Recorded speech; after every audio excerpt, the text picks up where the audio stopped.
Hello and welcome back. Here we have the CVT again. I'm just going to give you a quick rundown on what's been on because the mechanic was here last start of the week and we got the rest of it stripped down and I've stuff sent off there now in bits and pieces. So I was experimenting with a bit of painting and getting set up, and I just have that painted. The cab mounting here is painted because they were black and they were a different colour to the chassis. I have yet to do this side of it, and we have our pistons and liners and everything are out of the engine, and probably next step might be we might split it now. We might roll out the engine and just change whatever seals and things are in the bell housing of it while we're this far. People will probably think I'm absolutely insane, and I know I am. But look, I'm doing it once and I'm going to do it right, and I hope, and it's never a guarantee, that I don't have to put a spanner anywhere near the tractor for a very, very long period of time. So that's my idea.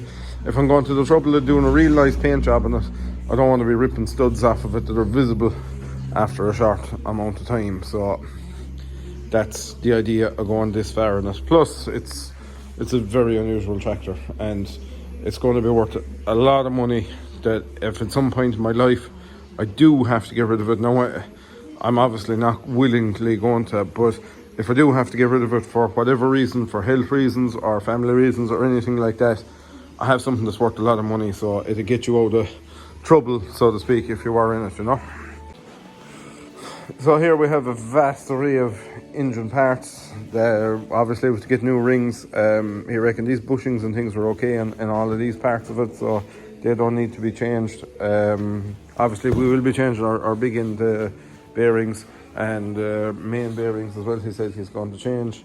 Here is one of our old head gaskets, which obviously these are 2 3-cylinder heads, so that's why there's only a 3-cylinder gasket there. Here's various different parts off of the engine, and here are the injectors, so we're going to send them off as well now to get them reconditioned or checked at least anyway, and that'll be another job done on the engine of it. Yeah, that's about it for engine parts around there. The sump is there and the oil pump off of the sump. There is one of the front hubs. This unit goes up on top there, and that's actually what controls your heater inside in the cab. There are the old liners. Another hub, turbo, manifold, intercooler, and an outer part of a hub there as well. There are also the front mud guards. There are the push rods. I made a boo-boo. I was going to change these, but with the price of them, I don't think I'm going to. They're not that badly worn, so but I have to strip them down now and send the components of them away for zinc plating. There's some linkage parts. Some of that was also sent away for zinc plating, which is back now. Here is the remains of our front axle that I need to start on the rebuild of it. That's probably one of my next tasks that I need to do around the shed here. And there's the diesel tank of it. And that's pretty much all the components that are here for us at the moment. And here we have a lovely thing that came in from Europe. What night is tonight? Last night, so Tuesday night, this came in, and I have the pickup hitch fitted to it there now. Put a brand new pickup hitch on it. I have the back mudguard part off of it here because it had all gone like this. There was a huge section of it here, was down to the white, so I'm going to paint that part of it. But it's a very, very straight one. It's a long, I'm not going to say it's a long time since I saw one of them. They're getting hard to get now in this kind of condition. It's actually getting very, very, very hard to get them in this kind of condition. So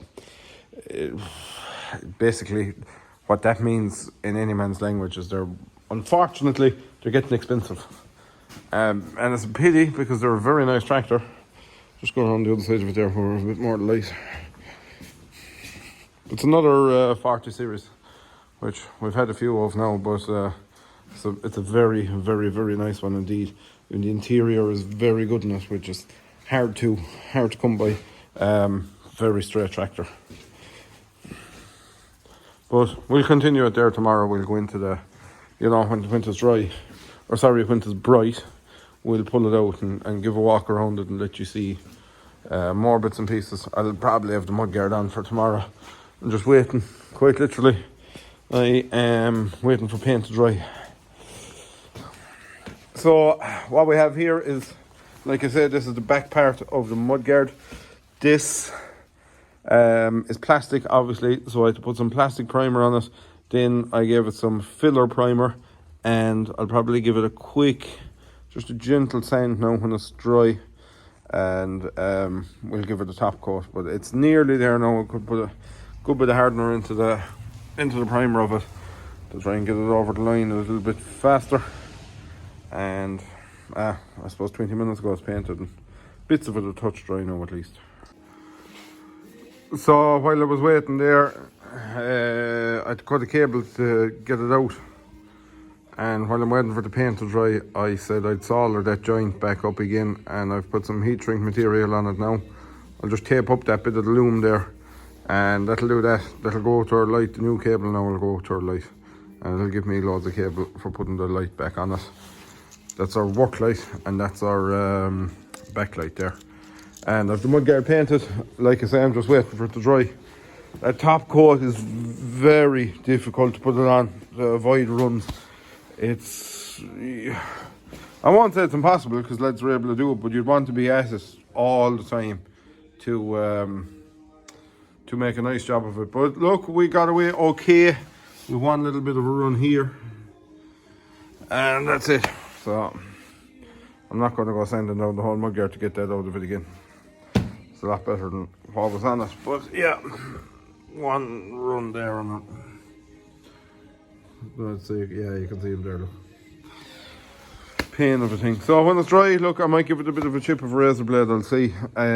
Take the sharpness off of that run. But other than that, we're okay, thanks be to God. So once that's dry enough, like I said, there's loads of hardener in that paint. It should be, might even be dry by the time I have the mudguard ready to put it back on, but might leave it till the morning just to be safe. So I found some heavier heat shrink there, and I'm just going to show you what heat shrink is. Heat shrink is exactly as it says in the tin. You heat it and it shrinks. It's great for covering joints you're after making and stuff like that, and it never ceases to amaze me how much it actually shrinks by.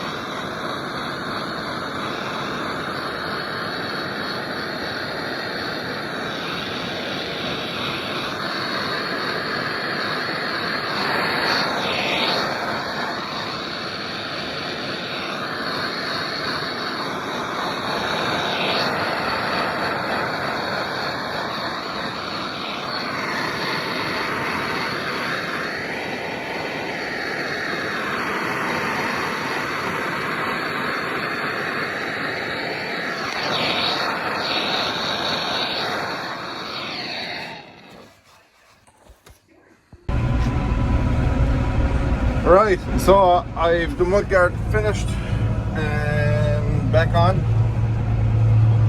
and I just said I'd carry her for a quick spin because I have not, well, I drove her on the road in Europe, but I never drove her here, so I'm only going to see what she's like. But she's lovely. She's very, very nice. Nice and quiet and smooth. Just checking how much diesel. We have enough diesel, so carry for a bit of a cut down the road, but so far everything seems to be hunky-dory. Can't get over how quiet it is inside me. And smooth too. A lot of these are bouncy brutes. I wonder is it because it has a full set of weights?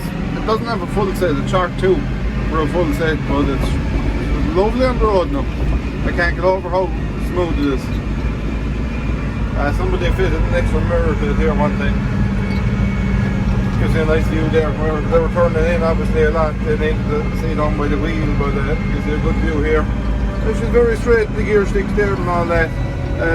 Panel wise, everything very, very good. You know, nothing kind of cut or torn in the cab or anything like that. So nice seating it too. Sear seat. I'll show you that when I get out. Ticking over nice anyway.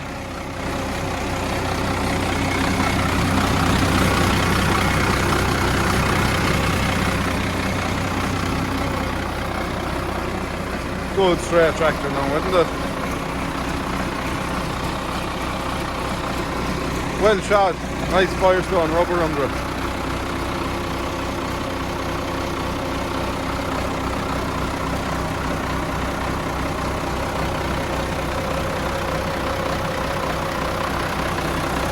Like I say, unfortunately it's hard to get them like this now, so that in turn means they're worth a few quid.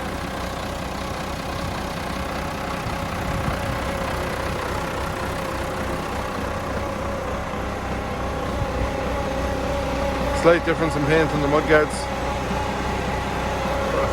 Nothing I can do about that really. Actually got a nice enough finish in that. In the jigs on the reels. I had one bit of a run in here, but nearly impossible to see it now, to be fair. Obviously I must clear it for the Irish registration on it. There's a brand new pickup hitch. Good rubber on the back as well.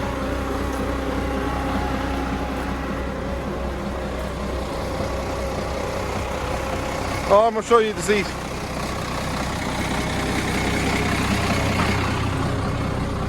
It's a Steyr seat. I don't really know. Like, were them seats in these or what? It's the story, I don't know. But it's a fine, comfortable seat. That's what it is. It also has this as well, which I can only assume is for keeping up the bonnet. Give a look.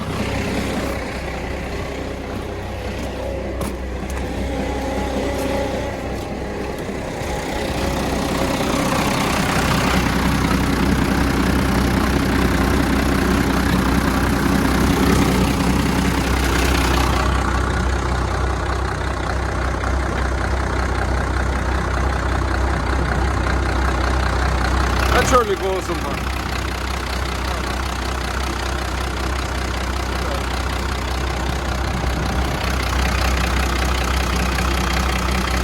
Well, maybe there's a more better way of sitting it somewhere, but I'd assume that's what it's for. Very dry engine.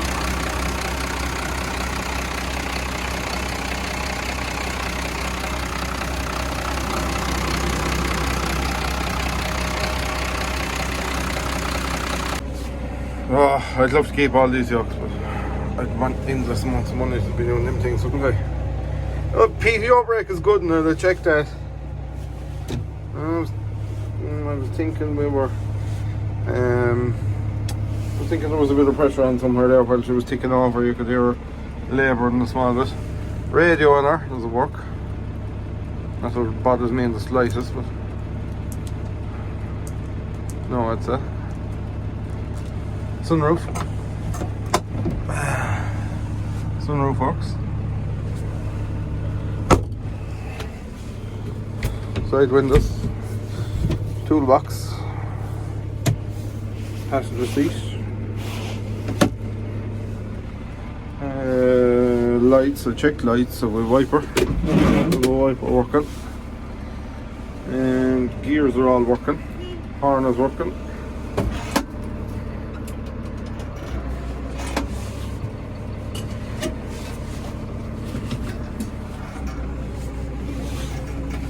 Right, we'll take a few photos of her, stick her up on Mr. CVX and Wharton Agri tonight.